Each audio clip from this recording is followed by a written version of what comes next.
Good afternoon, ladies and gentlemen. This is James Bravis of the Brew Show. I hope we're all doing well. I hope June has been going in the right path and on the right dose for us.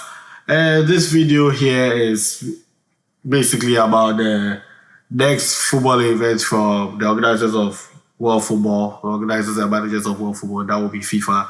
And ladies and gentlemen, it is time for the FIFA Club World Cup. FIFA Club World Cup is being held in the United States of America, which would also be the host of next year's FIFA World Cup. And this year's competition has 32 teams featured from all 6 confederations in world football. So that means we have representatives from the OFC, which is Oceania's Football Association, Football Confederation. We have representatives from AFC, which is the Asia Football Confederation. We've got CONMEBOL for South America. We've got CONCACAF for North America. We've got CAF for the Confederation of African Football. And then we've got UEFA, made up of the Union of European Footballing Associations. The competition takes place on the 15th of June at midnight GMT, with the first match being Al Ahly taking on Inter Miami. Al Ahly are one of the powerhouses of African football. Inter Miami is here because we have Lionel Messi in the tournament. So I don't know any other reason to tell you why Inter Miami is here, but basically before star power sake, which you could argue the tournament still needs.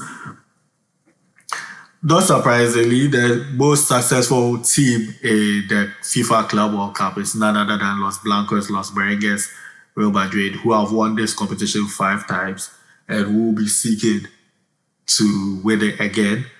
This version of the FIFA Club World Cup was founded in the year 2000 with Manchester United, I think, competing, not doing very well in that version of it. David Beckham taking all the headlines that time around for all the wrong reasons. But this time around, it has, as I mentioned earlier, 32 teams, with Group A consisting of the aforementioned Al Ahly and Inter Miami, being joined by Palmeiras of South America and Porto from UEFA.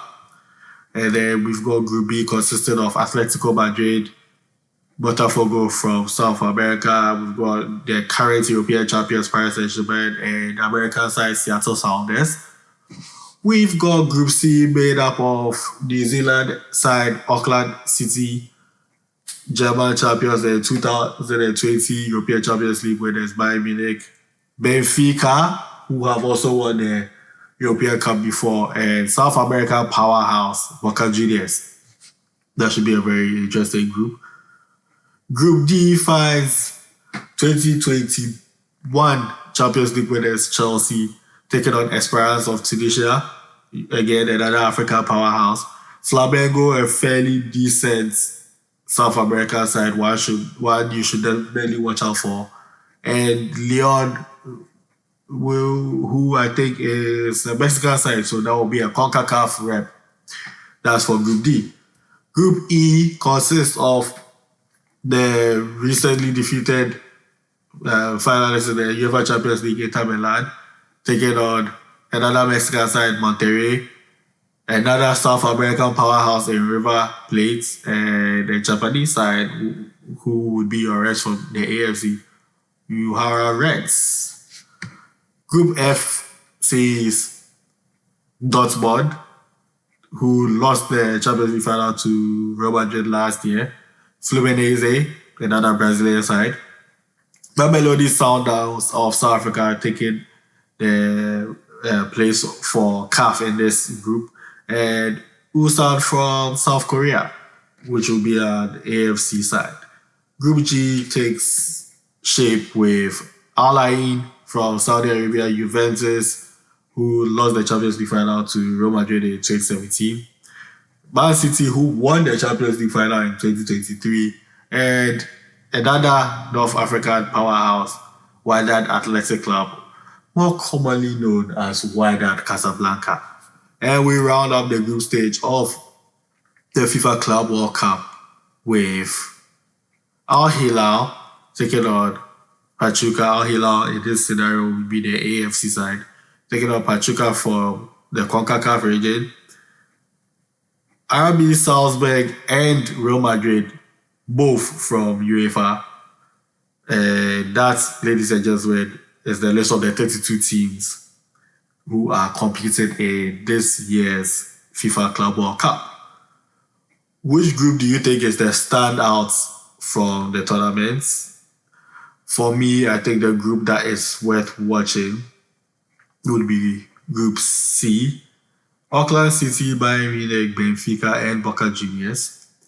Group D also seems fairly tasty with Flamengo, Lyon, and Esperance of Tunisia, all trying to compete with Chelsea. Group B, Botafogo, PSG, Atletico Madrid, Seattle Sounders. Naturally, Group A too with Al Ahly, Inter Miami, Palmeiras, and Porto. The tournaments, as I mentioned earlier, will take place from the 15th of June, with the final taking place on the 13th of July 2025. And this time around, we are going to have a halftime show for the final, which would be headlined by Thames from Nigeria, Afrobeats superstar, J Balvin, and Doja Cat. That should bring some very interesting headlines, a lot of spice to what FIFA hope would be a great showpiece and a great dress rehearsal for the main events next year, which will be the FIFA World Cup. So, who do you think would win this competition, the FIFA Club World Cup? Do you think Real Madrid will extend the amount of wins in the competition, or do you think we'll have a new winner? Do you think PSG will be riding high on their triumph in the UEFA Champions League? Do you think Man City, with the many signings they've made in this mini transfer window, will be able to take a strong claim? Do you think any of the North African sides, or indeed Mamelodi Sundowns, will be able to give Africa its first win in the FIFA Club World Cup? Do you think a South American team will be able to win the competition? Let me know in the comment section. Once again, this is James Brew of the Brew Show. You can follow the Brew Show on your favorite social media platforms: Facebook, X, LinkedIn, Instagram, YouTube, and Threads. And you can find James Brew on the same platforms with the inclusion of TikTok. Let's have a great weekend. Let's continue to wrap up the football calendar in style, and let's remember to stay safe and stay blessed. Bye for now.